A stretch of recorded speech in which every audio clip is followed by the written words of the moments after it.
Lendemain matin, mal de crâne, cérémonie. Je ne signe pas le registre parce que je suis toujours pas témoin. Vin d'honneur, discours, champagne d'honneur, dîner, gin tonic d'honneur, soirée, tapis d'honneur. Et dans le lieu où on est, ils ont installé, tu sais comme ça se fait beaucoup dans les mariages, un photobooth avec, tu vois, des chapeaux, des perruques et des grosses lunettes pour un maximum de lol. Et à l'époque, moi, faut savoir, je sors avec un mec qui est un peu un chétan. Tu vois dans les dessins animés quand le personnage principal, il a toujours deux petits bonhommes, et celui de l'épaule gauche, il passe son temps à lui dire de faire de la merde.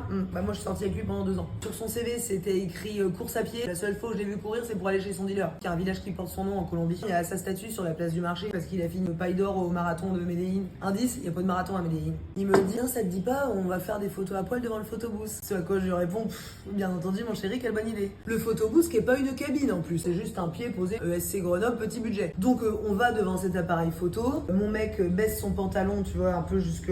Un peu comme le gars, tu sais, qui passe souvent quand on remballe la terrasse. Bon, pour sa défense, ce mec n'avait pas d'ambition, mais il avait des abdos. Et moi, je déboutonne ma robe, seins nus quoi. Et donc on commence à se rouler des pelles et tout en mode rafale. Et là, il y a la mère donc de l'autre mariée qui se retourne et qui nous voit à travers la vitre. Ah bah le scandale qu'elle a tapé la belle-mère. Surtout que la famille de la mariée numéro 2, c'est des gens quand même un peu...